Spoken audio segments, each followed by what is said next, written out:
Hello again, and welcome to the next episode in the American National Catholic Church's Renewing the Spirit.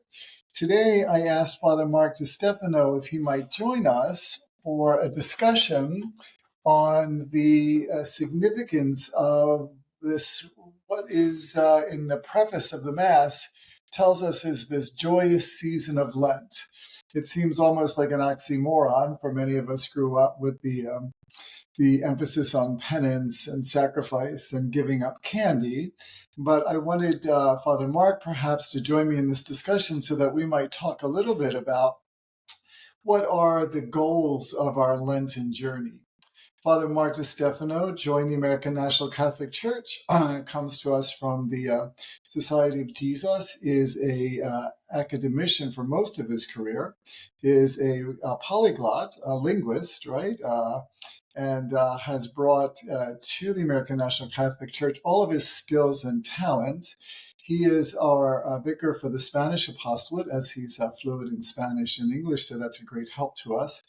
He also participates in our formation team and is a faculty member in the American National Catholic Theological Institute, teaching a number of courses to those preparing for orders and for our lay men and women who choose to take our courses with us.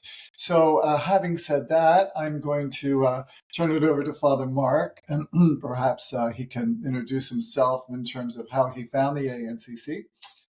What that might mean to him and his priesthood and ministry. So without further ado, Father Mark.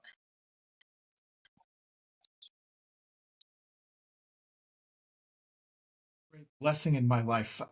After I left the Jesuits, I was looking for a way to continue to express my Catholic tradition in a lively way. I wanted to maintain my priesthood.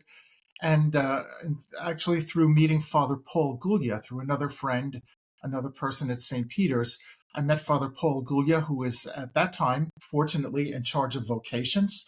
And we chatted. I visited. I came to a come and see weekend, and right away fell in love with the ANCC because I found that it maintained all of my Catholic traditions that I loved, that I knew so well, that I had really dedicated myself to. And but in a very special way, the ANCC being very welcoming of all people. And I really like that about the church. I have found that to be one of the most refreshing aspects of the ANCC, that it's just so welcoming to everybody. And thank you. I really think that all of us who have found the ANCC, the American National Catholic Church, have reported the same experience, that there's a tremendous sense of welcome in which there is an invitation to belong. And I think that's a part of how you and I grow up in terms of our experiences as Catholics. And so, and not that our Roman brothers and sisters have lost all of that, but there's a greater emphasis in some ways for us, as well as the reality of acknowledging our humanity in very different ways, especially for clergy. So we're so happy that Father Mark is with us and that he's taking the time to join us today as we come to the end of the first week of Lent after Ash Wednesday. Father Mark has a very busy day today. He's going to be teaching a course in Pauline literature, Pauline theology, right after this. With I think there's 8 people in that class, which is very good for us. So what I was thinking, Father Paul, that you and I might begin to talk a little bit about how this Lenten season really is a 40-day retreat. Father Mark and I have had some exposure to Ignatian form of prayer and spirituality, and in religious life, mostly all of us do a 30-day retreat following the spiritual exercises of St. Ignatius. And the reason I'm saying that is because I think the method might bring some important understanding to bear on how we move through Lent, because the goal of all prayer is union with God in some way. And the goal of our Lenten journey, I like how the Pope Francis puts this, is that every one of us during Lent joins the pilgrimage of all of those men and women who've gone before us. in our desire to grow closer to God through this season and celebrate with great joy the mystery of Easter. So I was thinking that maybe for us, we were taught that the three ancient disciplines of Lent are prayer, fasting, and almsgiving. And growing up, that meant giving up candy, not fighting with my sister, um, doing what my parents asked. As we began to grow, I think our spirituality began to kind of shift and change in important ways in which we recognized that God was really calling us to a conversion of heart, to a conversion of mind and heart. And this is what I love about the readings in Lent, especially from the Hebrew scriptures, mostly from Isaiah and the prophet Joel and Wednesday. God is trying in this Lenten season to help the people of Israel remember who they are, to remember that they are God's chosen and that God will be with them and protect them. And for us, in this very divided time, it might be good for us to remember who we are as Christians. We mark our foreheads with the sign of the cross on Ash Wednesday. But what does that mean for the rest of Lent? So I'll turn it over to you, Father, and maybe you have some thoughts to offer. So, Bishop, you mentioned so many things when I was thinking about this whole topic of Lent. So many things that really strike a chord with me. And even though we say it half tongue in cheek about the disciplines of Lent, penance, prayer, of course, the fasting and so forth, I think for many Catholics, for anybody who knows anything about Lent, we think about that. Again, if you stop and think about the word penance, right? So it's poina, right? So punishment. Mm. And again, it's this idea of punishment and kind of joining in the satisfaction of the cross and so forth. And yes, I think that these elements are very important, but I think sometimes, especially for people in a modern sensibility, and especially in a modern society, right, a developed society, this idea of having to join in the bloody sacrifice of Christ really bothers some people. I think it's a turnoff for a lot of people. And so I like to recast it in some ways, and you've already mentioned that, right? And I think this goes very well with who we are as members of the ANCC and also Ignatian spirituality, what St. Ignatius of Loyola had to say about this, and that is giving my life completely to Christ, completely to Jesus on a daily basis, but to do it in such a way that I completely transform myself. Mm. And I think, to me, the beauty of Lent, then, it's not just about, put myself in a corner and beat myself up. I don't think that's the point of it at all. And, while there's an element of, yes, it's, controlling myself to some extent, I think that the other side of it is really, it means taking a time, a special time in the year when I can really think about how I can put God first again in my life, as much as that's possible in the life of my real, actual living circumstances. And to me, that's really a central thing. How can I make Christ the center of everything every single day? And in a sense, every single moment. And to me, that's the challenge. It's not, oh, can I give up, as you said, candy? Can I not fight with my sister? Yeah. I mean, in a real way, Yes, I think that's really what it is. sure. On a daily basis, when I'm driving to work, can I remember, right? So, can I not get angry at the person who cuts me off? I remember there was a wonderful parishioner in one of the parishes I worked. I said to her, sometimes when people do that, I get so angry. She said to me, there's an easy response to that, Father. When you look over at the next car, just pretend that Jesus is the one driving. Oh, that's I have thought of it so many times. yeah. But again, it's this, trying to put God at the center of everything and to do it in a, as Rana would say, in a thematic way, to do this in a conscious way, in a special way. I think, in a sense, that's where the penance comes in. That's where the prayer comes in and the gratitude, right? Which I think are very much a part of Lent. I've got to, there's no way that I can do this unless I'm speaking with God all the time and trying to keep God at the forefront. And this is so Ignatian, right, as you mentioned. So, and Ignatius was another big one, right? So, he said in a very real way, we're not just on retreat, for, the time of the 40 days. The retreat is every single day. And for him, so he said, "Oh, I'm living right. So I'm constantly living my spirituality. It's alive for me at every moment." So to me, those are the beginnings of, Lent, so to speak, but in a sense, it carries over into the rest of our lives. And that's the goal, right? I think that's brilliant how you framed that. As you were talking, I was thinking that, for us as adults, as mature adults in the world, and growing in a sense of our spiritual maturity, that our penance sometimes really is about self-examination and correction, and how you describe the transforming nature of grace in our lives. How we don't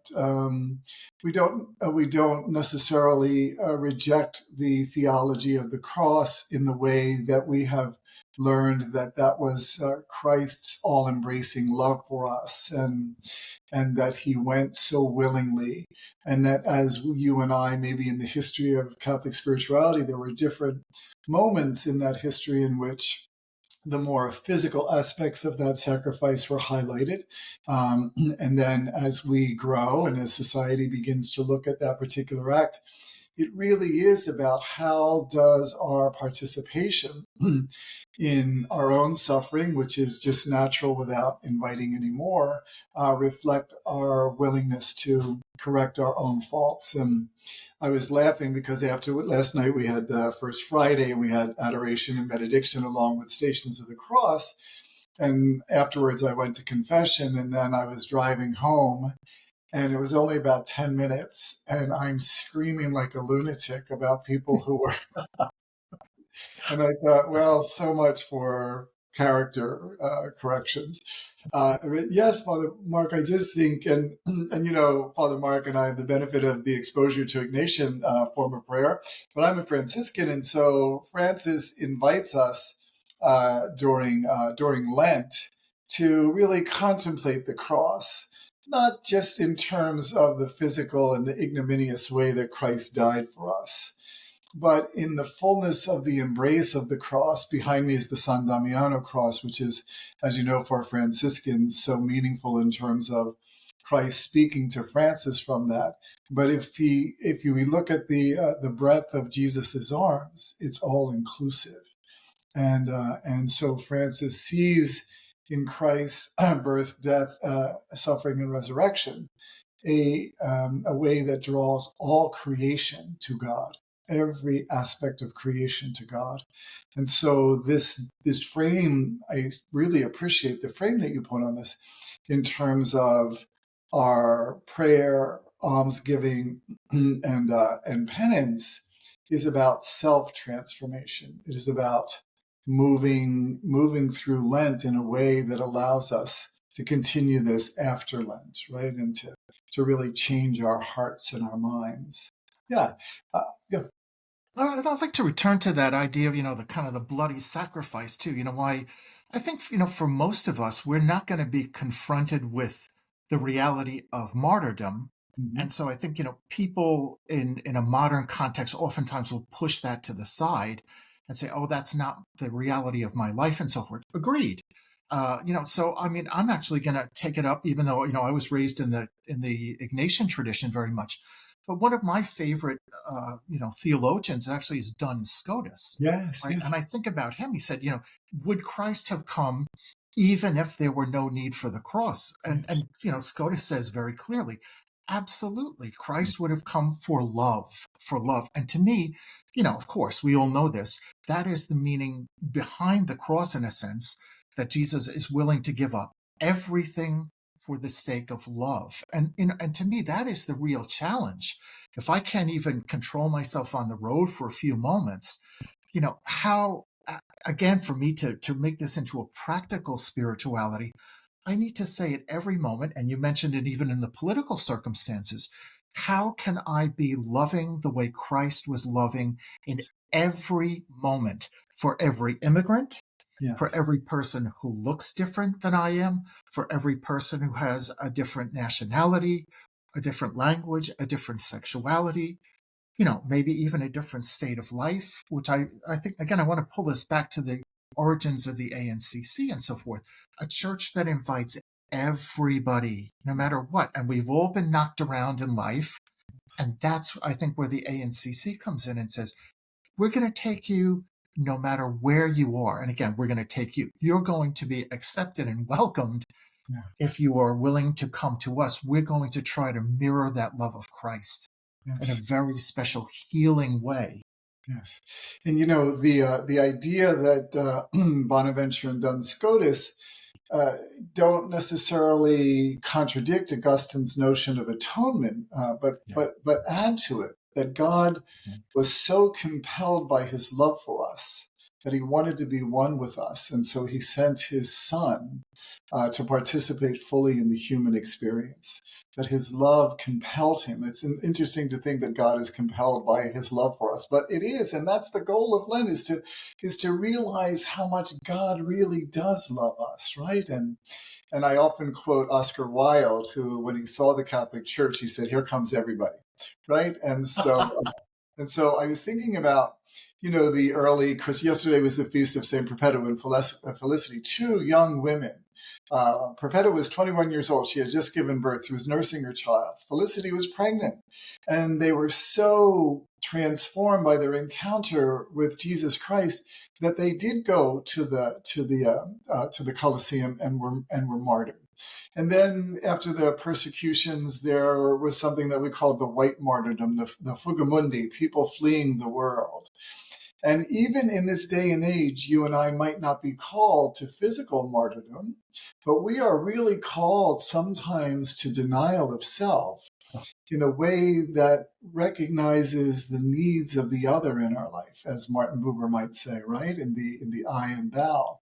And also, I think that this assurance of God's promise of protection and being with us and sustaining us. Your strong right arm upholds me. You're my rock, my stronghold. It can be for us sometimes almost a warrant to relax and say, this is an easy way to get through Lent. We say in the church, if you and I as a priest fail in something, ecclesia suplex, the church will provide, right? So we might rationalize, I don't have to do that. God will take care of that. But the reality is that the challenge of Lent is to fully participate in what God has called us to be, the fullness of who we are, and to see, as Ignatius says, God in all things.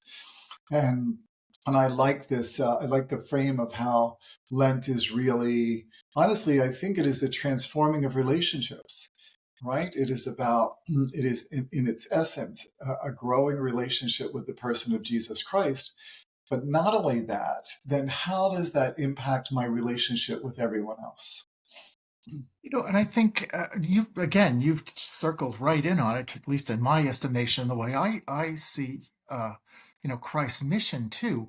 It's about, putting other people at the center of everything, right? And, I always take it back to even to the synoptics, right? The oldest of the synoptics, Mark's gospel, right in the beginning, in the first chapter, right? When Jesus says, "Come, follow me, and I will make you," right? So a fisher of human beings, right? Of persons and so forth. It's interesting. The Greek verb that he uses there, right, that the writer of Mark's gospel uses, is aphiemi, which means, right, so actually to Mm, forgive. And the same verb, that's exactly the same verb that's used in the Our Father. So I always say, for me, that's Jesus making a proclamation of what his mission, what his life is, what his life task is, and to come follow me, and I will make you a forgiver, a reconciler of human beings. And so, for us, I mean, I think this is exactly, it's the whole framework of life for everybody, but especially during the Lenten season, if I can bring that to the forefront again, mm, it's something that we've always got. But again, Ignatius too, this is so much a part of him, right? So contemplation in action, he said, right? So as I'm doing these daily tasks or something, I'm also constantly being invited to be a forgiver, a reconciler in God's world. And I think that involves everybody. So I have to forgive myself for my own mm, shortcomings. yes. And I think that's a major task for all of us. It's easy. I can say, "Oh, I forgive somebody else." For me to be able to say that deep down about myself, That's another, remember on retreats, I'd say to people, okay, we're going to do a little exercise here. Let's take a sheet of paper, divide it into two columns. On the left, tell me all the good things about yourself. On the right, tell me all the bad things about yourself. And of course, I give people 5 minutes, big retreat thing, right? And of course, in 5 minutes, they come up with 400 things. Oh, well, Father, I'm this, and I'm terrible. I'm this. So what about the good things? Oh, well, my cat likes me. It's like, yeah, got it. Right. So again, I think this is part of the mission of the Lenten journey. And to me, it's, I know that people say, oh, it's going out into the desert and it's following that example of Jesus. I think when Jesus goes out into the desert, he's going there to be closer to the Father and to the Spirit, and also to bring that love of the Trinity into focus so that he can bring this into the fullness of his mission. For us, I think it's kind of the same thing. I'm not going into the desert. In a way, my desert has to be with everybody around me all Sure. the time. And, I've got to focus that love of God, that forgiveness of God for me and then for other people. And I need to be modeling that and living it. And, and to me, that is, as you said, that is the suffering. That is Mm, the difficulty. It's so much easier just to blow somebody else off sure. rather than to take it to heart. Oh boy. So, in a very real way, it's, I think it can be just, as you said, it's compelled by love, and it can be just as demanding as even facing, a bloody martyrdom in some ways. I, Although we do pray again for those parts of the church yes. that do suffer actively now in the world, and now, given the current, political climate of the world, I think we need to ask ourselves: Are we, am I participating in the suffering of others? And the oppression of others. Yeah. I mean, if I'm doing that, then I need to step back and say, hey, I need to get in step with the forgiving, loving Jesus, and nothing can be beyond that. Nothing, no political agenda, right? It is the ground of our being, as Rana says. And here's the other thing I think that you touch on so really brilliantly here, Father, eloquently, is this idea that our suffering in our desert. I think the most arid of deserts sometimes is my own inward movement in terms of recognizing really maybe perhaps things about myself that that really do separate me from all of the people who surround me. And that's the challenge, and that's painful. And And I, I'm so glad you brought it up in terms of the persecuted church, because there are people who give their life for the church, and I shouldn't say for the church, for the for the person of Jesus Christ, in the context of the lived sacramental presence of the church. And so it may not be for you and I, but here I agree. Here is for you and I the challenge.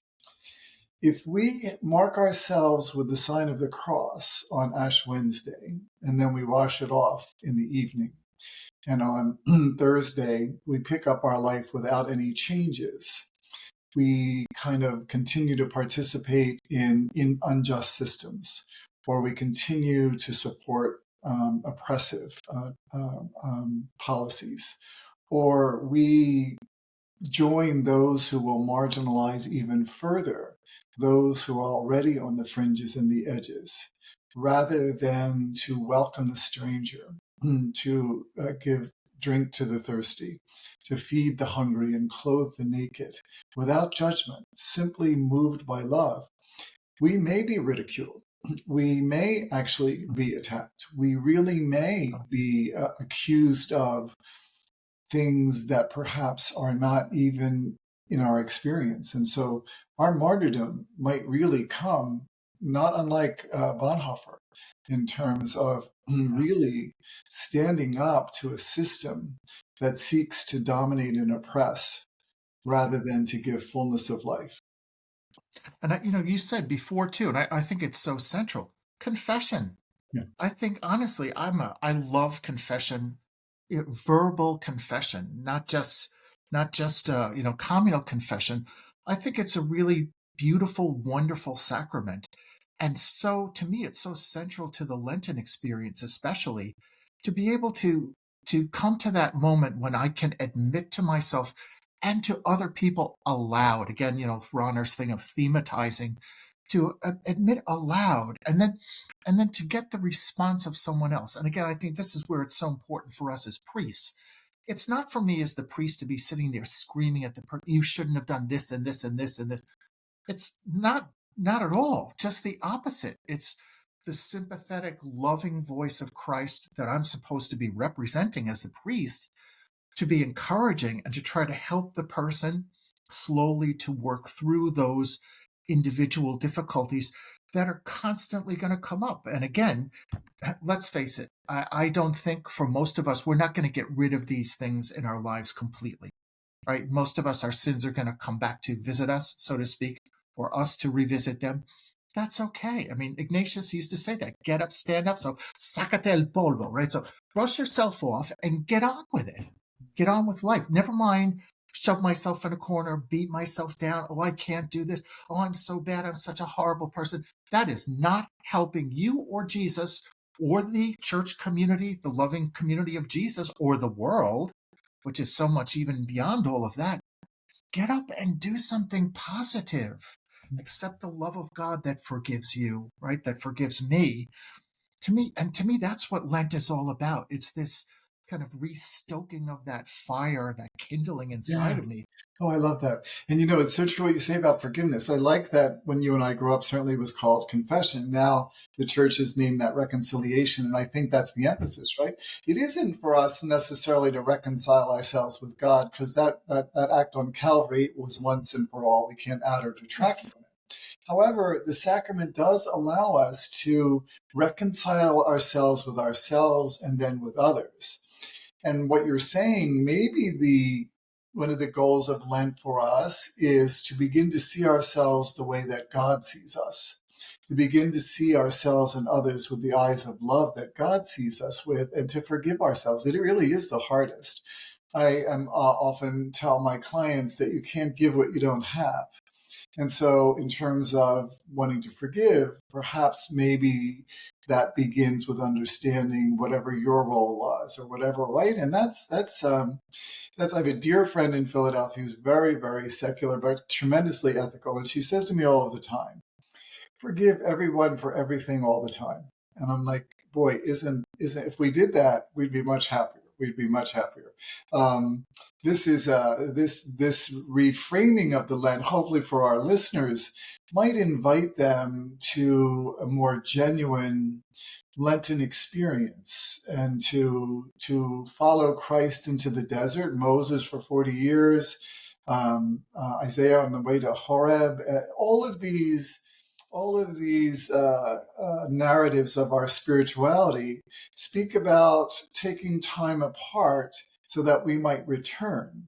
There's a meme I read. I think it's a meme. I'm not sure how you call it, but butterflies don't fly in the rain because it might do something to their wings, so they rest.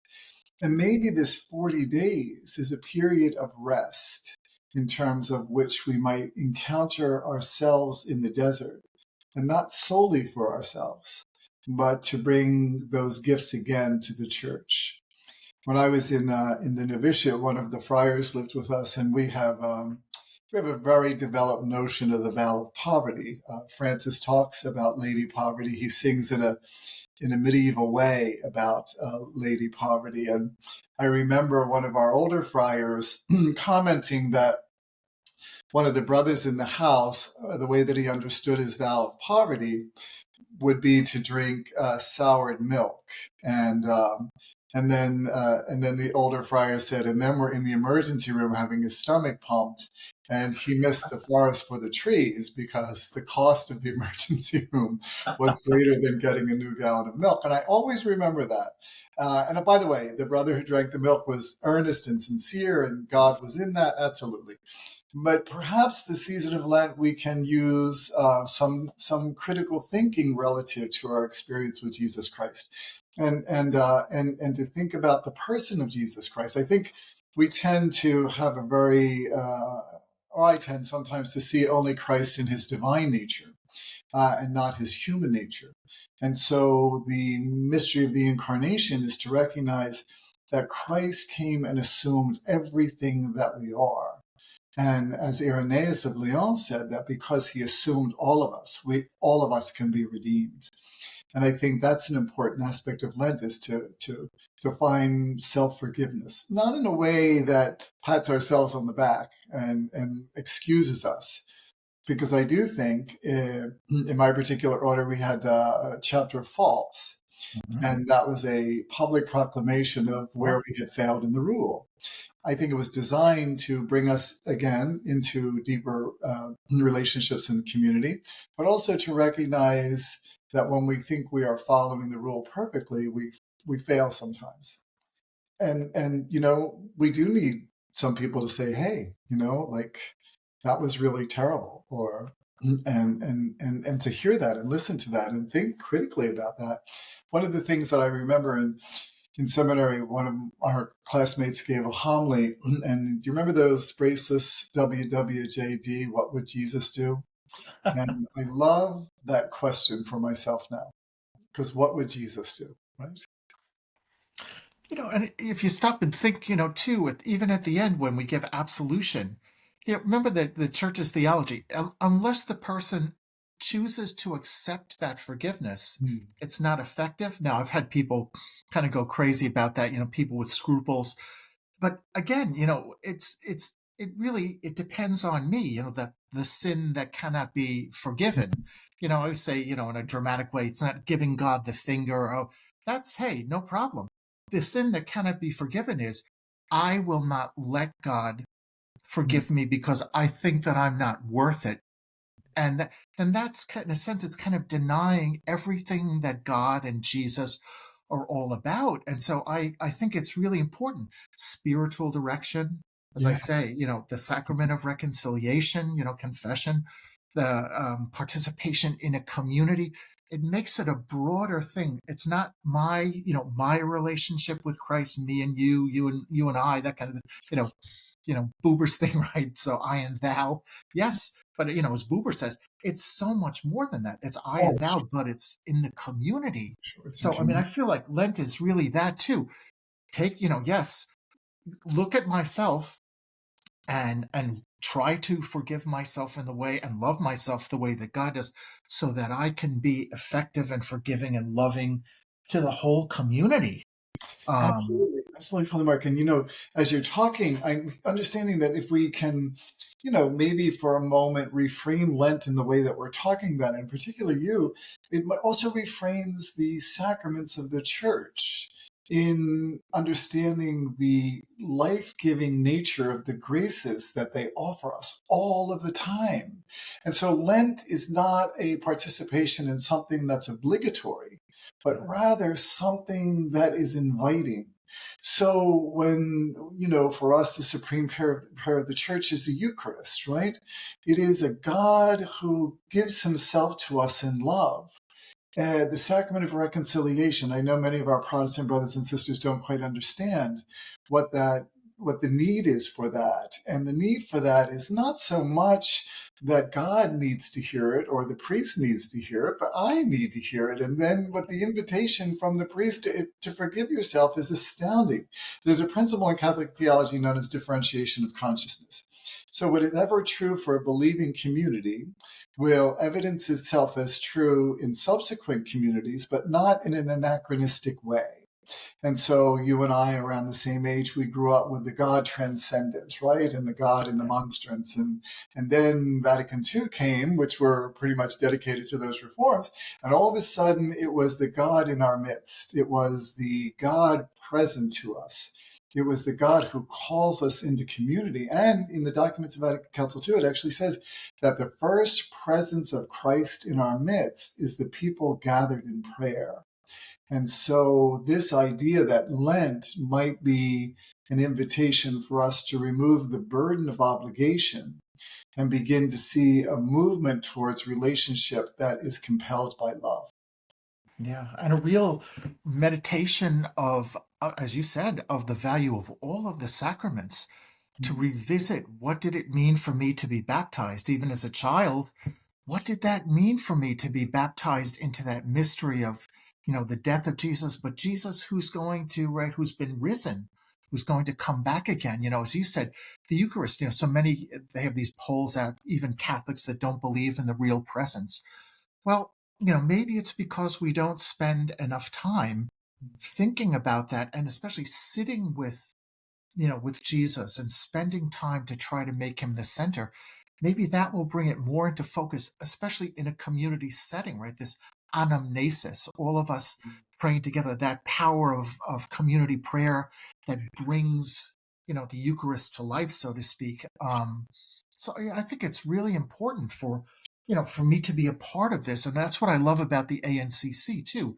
It's a very intentional church. If I'm going to be in the ANCC, I'm going to do spiritual reading.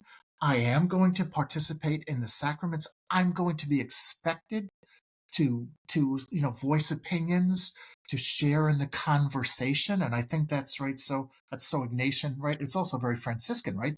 The conversation, the spiritual conversation. Yes. I mean, I think that's what, in a sense, Lent is kind of a first step of what could be every single day and Sure. should be every single day. And I love the ANCC for that. It's not just show up and walk out. No, Mhm. no, no. I show up, and because I guess, again, we're blessed in a certain sense of being a smaller church in that way, of saying, hey, I'm doing this because I really want to be here, not because Exactly. I'm just fulfilling, as you Right. said so many times in this, an obligation that has come to mean nothing to me. Well, I shouldn't say that, but you know what I mean. No. It's an obligation that has been mitigated in some ways because of the doing it over and over again, but not really thinking and reinvesting myself in the true meaning of that. And I Yes. think that's why study is so important too, as you mentioned. Yeah. Go back, study the traditions of the church, talk about them. Understand them. What is it that we're doing, right? Just don't follow. and Mm. and when you talk about that for us in the ANCC, when you say everyone, that includes everyone, right? Not just the clergy. Yep. So many of our retreats are led by a member of the parish who has significant gifts to bring to us. So I think the American National Catholic Church, in some ways, is attempting to move towards the reforms of Vatican Council II because she gave the church back to us. But what does Mhm. that mean if I won't participate in the gift that was given to me, right? And so, Yeah. so the obligation of love to me feels a greater sense of compulsion. In Franciscan life, obedience is conceived that way. We don't do it because we are told to do it. We do it because we are compelled by love and we could not do otherwise. And Right. and for Ignatius, one of the most beautiful prayers that I think has been derived from his spirituality is your the former Superior General Pedro Rupe, who says Mm. that the most practical thing that you and I can do is fall in love and fall in love with God, because Yeah. when we do, it changes everything, right? Yeah. And that's what Lent is about. It's this falling in love again. It is about finding again not the harm and the damage and the critical perspective. That's easy to do, but it's finding the wealth and the goodness of what resonates for us. You fall in love with everybody around you then too. I think it's really it's funny, I was driving by and there was a guy, I had to go to a nearby mall a couple of times. I'm in a rural area, and well, part of where I live is sort of rural. And there was a man who was just sitting out in a wheelchair out by the road. And as cars were going by, he was waving. And the first time I kind of waved back, and then I had to go back a second time. So as I came back the second time again, there was this guy out there, and it struck me again. You know, really slowed down the second time, and I put down the window and I waved. I said, "Hi, how are you?" I thought to myself, in some ways, yeah, it's crazy. Maybe it's something simplistic. I thought it was so important, though. Right? Obviously, this man was looking for love and human connection. He needed that. Yes. And if everybody would just take a moment or just stop, there isn't a single one of us that doesn't need that. Oh, Father, so Human love, human connection. And that is so Christ-like to me and so central to who we are as a church. Yes. And, I mean, I just yeah, sorry. No, no. Tell me. Yeah, so I feel like, if I can do that every single day, if I especially, we've come on this theme so many times with the situation today, this all of this anger that people have and hatred and, pushing people away. Wait a second, we're talking about other human beings here. Right. Come on. Created I in the mean, image of God, right? yes, I mean, the way we're treating immigrants these days, really? I mean, I've been working with Hispanics the better part of, my life, 50 years. Oh my goodness. I hear people say, oh, they're lazy. Oh, they're slovenly. The Hispanics that I know, I've seen them 3, 4 jobs Oh, trying sure. to, the parents trying to get the family, have them be, have opportunities in education. Oh my goodness. Sure. I mean, And I come on, remember these are human beings. my family came over from Ireland and they were being starved, right? And Of so course. they worked like crazy. Father, but when you talk about this, and I know you and I could go on and on and on, right? I always blame it on kissing the Blarney Stone, but I think you have so much to offer, Father. But you know, I've been chaplain at a psychiatric hospital. We were the first Catholic community to celebrate Mass in Spanish for the ICE detainees at our county jail. And I have chaplaincies at a skilled nursing facility, a retirement center. And I think about the abandonment of age. And I think I want to do a podcast on Richard Rohr's spirituality for the second half of life. But what you're saying is true. Um, I was asked to go and just have a meeting with a gentleman who had many questions about his faith, and the reality was he didn't have any. He just wanted me to stay with him, right? And I don't mind, right? And then I was asked to anoint a gentleman who was dying, and his wife was with me, and I was so aware of the healing nature of touch when we anoint the forehead and the hands. The gentleman just sighed. It was this wonderful sigh. But these individuals who have been so marginalized by age or race or even creed or stigmatized by mental illness. I've been up at that hospital probably for 15 years. And I go and I give ashes, and I always ask the person's first name and they'll tell me. So on Wednesday, I gave ashes to Jesus, to Solomon, and to Muhammad. And I think, okay, I got the trifecta. But the reality for us is it doesn't matter. It just doesn't matter. And, we always do a little kind of penitential service. What does this mean? And I invite them to participate. But as you talk about, that's the conversion of heart is in very simple ways. And I think, you and I grew up being taught lessons in civics and civility, and there's an absence of that. And so I just think that I believe it was one of the famous movie stars that if you can be anything in the world, be kind. And maybe that's an invitation, right? To just be kind. Yeah, yeah, yeah, yeah. Just this, as you mentioned too, this beauty of what human being, right? So we have that, as you say, ashes. Who of us is not going to wind up dying? Mm, No matter what their fate. I mean, there are so many ways in which I would say almost everything. We are the same no matter whether it be a Hindu or a Muslim. Yeah, absolutely. sure, we have different ways of getting to God. I've heard people say, oh, everyone absolutely needs to be a Christian. Okay, I understand. I know the significance of Christ. I kind of go a lot with Rana, right? So kind of the anonymous Christian, so to speak. But I don't mean that in a, that we look down on other faiths. Just the opposite, Right. right? It's him saying there were different expressions of God, different expressions of Jesus. And the church is big enough to bring all of that in, and especially all of these, as you say, marginalized. Remember John Paul, right at the end, he was drooling and so forth, and I was with they him. kept pushing him. Yeah, why don't you give up the papacy? Why don't you give? And one of the, I think, really beautiful things that John Paul said was John Paul II, was I think it's important for the world to see me in my old age, in my brokenness. This is what it means to get old and to really have to depend utterly on God. Oh, Really, beautiful. it Oh was my beautiful. gosh. And I agree with you. I was with him near his death in Toronto, Oh, and you're wow. right, the witness of that. And it really is antithetical to the values of this society, where you can't be too rich or too thin, right? And so or too young. But yeah, absolutely, Father. I think we could go on and on and on, and I am so appreciative of this time of conversation and gentle discussion about a God who Thank loves. you, Bishop. When do we do this, Father? I mean, it's so remarkable to me. I know that Father Mark is going to teach a class now, and I really want to invite all of you who are listening to us to maybe find the American National Catholic Church. Our webpage is the capital THEANCC.org. I would invite you also to look at our American National Catholic Theological Institute, in which everyone is invited to take courses, and that's www.ancti.org.